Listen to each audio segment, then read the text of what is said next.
Hey sis, you finished moving yet? Mom and Dad are with me and we're planning to head back soon. Hope you're out of there by the time we return. I'm leaving now. Just a few unpacking left. What, you're still there? Come on, hurry up. We deliberately went on this trip, thinking you'd be gone before we came back. It's been 3 days already. Are you stalling for some souvenir or something before you finally leave? No, I'm not. Frankly, I don't even consider myself a part of this family anymore. It's quite apparent how you feel about me, planning a trip precisely when I'm moving out. You blame us? We know exactly the kind of person you are. If we were there helping you move, you'd expect us to do everything, wouldn't you? Sorry, but we'd rather not be associated with a criminal. We don't accept criminals as part of our family. Seriously? You're still harping on that? I've explained everything already. I just helped someone on the street, and anyone in my situation would have done the same. Why won't any of you believe me? Oh, you're still trying to use that excuse. As if anyone would buy into such a far-fetched story. It's just too coincidental that while you were escorting that old lady, $10,000 mysteriously vanished from her purse. It's not a very convincing tale, if you ask me. If you're going to lie, at least come up with something more believable. It's the truth, Rosa. I didn't steal that money. There's no way I would rob an old lady. I was simply at the wrong place at the wrong time. She's overly suspicious of everyone because she was previously robbed. Naturally, she'd point fingers at a stranger who offered help. But none of you seem to care about what I say or defend me. Do you know how hurtful that is? I'm your family, for crying out loud. The reason everyone, including the old lady, suspects you is because you are the one responsible. No one wants to defend a criminal, and frankly, at this point, no one believes a word you say. So why not just own up to your actions and tell the truth? Maybe if you apologize, we might consider forgiving you. How many times do I have to say it? I didn't do it. Why won't any of you believe me? This is beyond ridiculous. It's not about believing you, but rather your actions speak for themselves. Remember back in middle school when you were a delinquent, smoking and causing trouble? Or how you got rejected from college and never had the motivation to try again? Your history is filled with letting people down and being an utter failure. None of that has anything to do with what we're discussing right now. Instead of standing up for a family member in need, you choose to kick me out? That's not how a family should treat each other. I thought you'd always have my back. We've known each other our whole lives. It's high time you stop blaming others and start recognizing your own shortcomings. You're playing the victim card, saying we won't stand up for you. But perhaps you are so untrustworthy that even your own family doesn't want to defend you? I've had enough of this. I get it. Everyone seems determined to believe that I am some kind of criminal. Fine. I'll leave today and I want nothing to do with any of you from now on. Is that what you all want? Oh, really? That's quite all right with us. You know, if you just confessed and apologized, we would have considered letting you come back home. It's not too late to admit that you're a liar. People who label their family members as criminals aren't family to me, especially when there's no evidence to prove it. After today, I'm no longer part of this so-called family. You can let Mom and Dad know that too. They've hurt me the most. Oh, don't worry, I'll be sure to pass along your message. Honestly, it works out well for us since having a criminal in the family is not a good look. You know the neighbors would judge us. We don't need that kind of negativity in our lives. They probably would, given our nosy neighbors. I'm cutting ties with this toxic family, and I couldn't be happier about it. I don't want to be associated with people who care so much about what others think. Well, we don't want to be associated with you either. There's not one redeeming quality about you. While I'm pursuing my education, you're wasting your life playing video games. It's embarrassing to have you as a sister. I'd rather have someone with a strong work ethic and determination. My choice of job has nothing to do with you. I won't judge what you want to do. Yeah, but it gets on my nerves. It's frustrating to have a sister who couldn't get into college, can't hold down a job, and spends all her time in her room playing games. I mean, literally every time I look in your room, you're playing games. It's like you have no other purpose in life. So what? I enjoy playing games. I cover my expenses and my free time is mine to enjoy.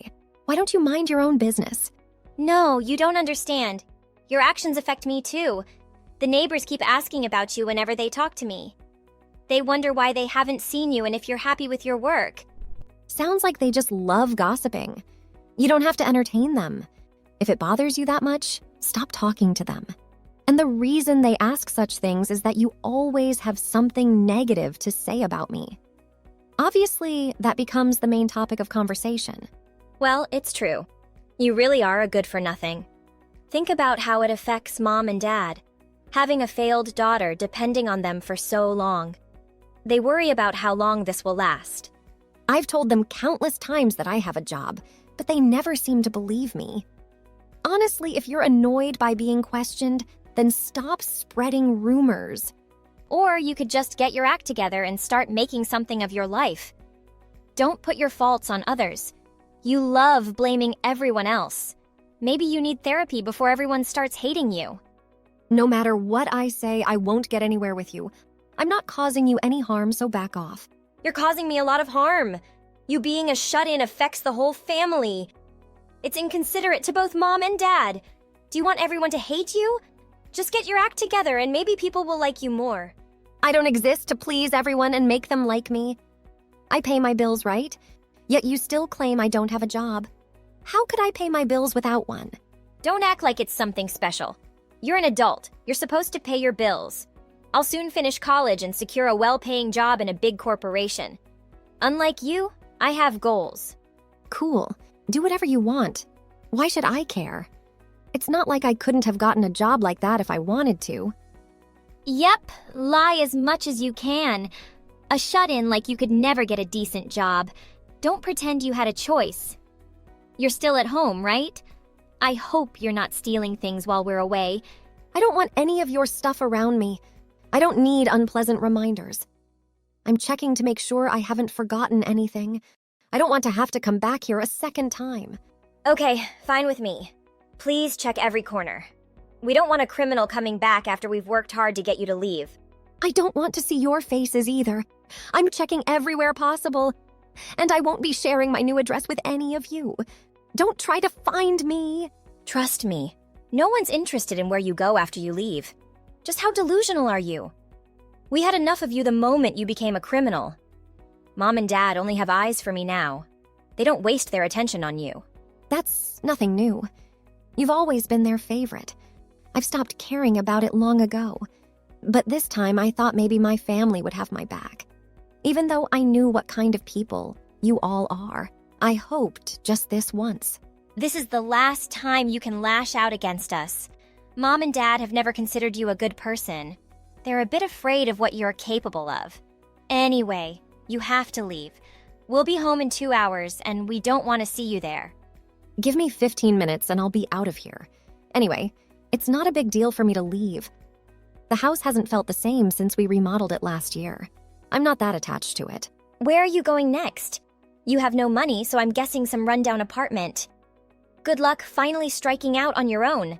It's about time. But don't come back crying about how much you regret what happened.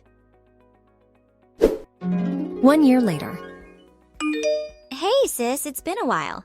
How have you been? We're planning to have dinner tonight, and we'd love for you to join us, and we'd absolutely love it if you could join us. It's our treat, of course. Seriously, what's going on? Weren't you content when I made it clear that I want nothing to do with you? Now out of the blue, you're messaging me, asking me to join your dinner. It's absurd. Why would I have a change of heart now? Please don't take it so negatively.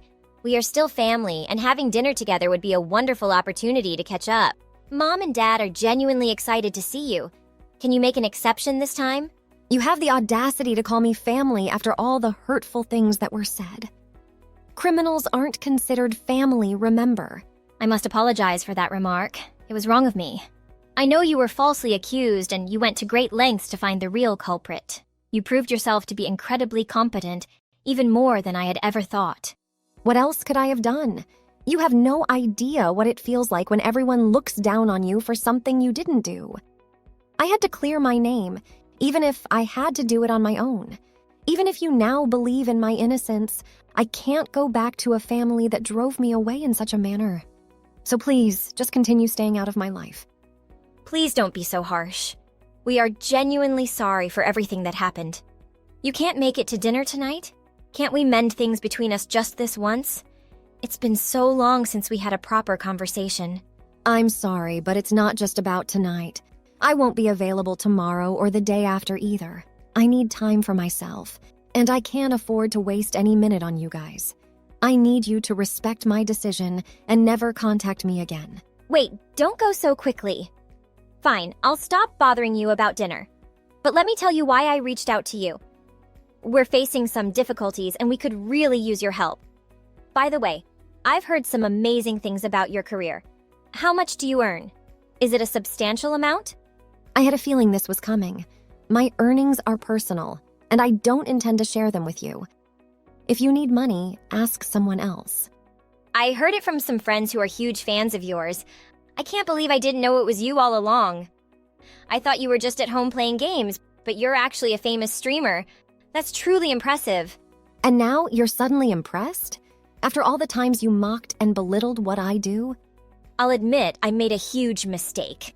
Having a super famous streamer as a sister is something to be proud of. You're even ranked 8 among the top earners, right? Do you know how much those in the top 10 earn? It's incredible. You seem quite enthusiastic about this, but I can't help but wonder about your intentions. I've already cut ties with you. It doesn't matter to you whether I earn a substantial amount or not. Huh? I said I was sorry for what happened in the past. Now that we know the kind of person you truly are, Mom, Dad, and I all sincerely want to bring you back into the family fold. You've earned our respect, and we genuinely want to take care of you. Please consider coming back home. Firstly, I have no desire to return home. Secondly, I was dead serious about severing ties. Leaving home was the best decision I ever made, and I now live in a comfortable high-rise apartment, free from criticism and judgment. Wait, we really need you back. It's an urgent situation. Huh? You need my help now? Weren't you relieved to get rid of me before? The family is facing some serious difficulties and... I know what's going on. Let's start with the living expenses, which are already a burden. However, the major concern is the huge loan from last year's remodeling. On top of that, there's the loan for the car. And let's not forget your college tuition. Do you expect me to foot all those bills? Your gaming, shut-in, so-called good-for-nothing sister. Oh my God. You didn't think it was worth mentioning when you were thrown out. Mom and Dad thought you'd continue paying. No way! I won't be giving money to people who kicked me out of my own home. Sure, Dad's pay cuts were manageable, and I did contribute a little, but it's not my responsibility. I don't even live there anymore, and it was never my duty to cover your expenses. I'm sorry. We really need your help, sis. We can't pay the bills, and they've taken away the car. Can you imagine how difficult it is? That's not good. If you can't afford the car, it's hard to imagine you can keep up with the house payments. I'm guessing you'll end up selling it. And as for your dreams of graduating, it looks like they're slipping away. Please, take this seriously. If we lose the house, we'll have nowhere to go. We have no savings left. Please, just help us avoid selling it. I know we were cruel to you, but this is a dire situation. I'm sorry, but I can't assist you with this. It's your house, your problem. You'll have to manage with Dad's earnings. Cut back on unnecessary expenses and try to make ends meet. Dad's money covers my tuition and our living expenses. I started part-time jobs, but it's still not enough. Selling the house seems inevitable. Despite being so close to graduating, I might have to drop out. And that breaks my heart because I've worked incredibly hard to get this far. That's a tough situation. But remember what you said about not wanting to fail like your big sis? Perhaps it's time to reconsider that statement. I'm sorry. Please find it in your heart to forgive me. I don't want to give up on my dreams because of financial constraints. Do you know how hard I've worked? I'm even job hunting now. It's my top priority. You have indeed worked hard up until now. I suppose you'll have to put even more effort into your job and find ways to earn more money. Or perhaps consider moving to a more affordable apartment. You don't necessarily need that fancy house to focus on your studies. No, that's terrible. Besides, selling the house won't solve everything. We'd end up in debt, and I can't imagine living a life burdened by constant debt. Well, you reap what you sow. Good luck trying to recover from the financial strain. And just so you know, since you were curious about my earnings, I probably make more in a month than all of you combined can scrape together in a year. So think about that while you toil away every day. You don't have to rub it in. Please, big sis, just this once, help us out. We'll work hard and pay you back, I promise. We're only asking for this one favor. Let me think about it. Nope. What? Even after begging so much? Your family is suffering and you're going to sit back and watch? Okay, let me reconsider. Nope. Even if I were to give you the money, there's no guarantee you'd pay me back. I know your nature well enough to suspect you'd conveniently forget about the debt, considering how much I earn. I know who you are, sis, so my answer remains no. I can't believe you'd say that. We're family, right? How can you think of us this way? That sounds quite familiar. If I recall correctly, I said something similar when you were kicking me out. My words didn't mean much to you then. I have no reason to help any of you. Deal with your troubles yourselves. Oh, come on. I'm so sorry. We shouldn't have treated you that way. Please don't do this. I want to finish school and not let my dreams slip away.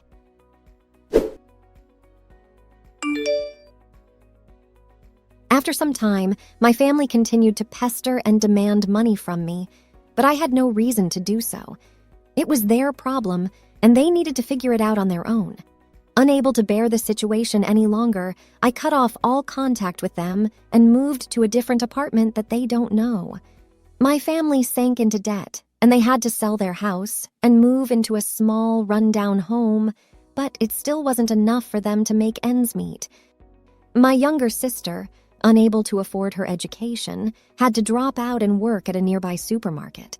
They went from one hardship to another, and it seemed like there was no end in sight.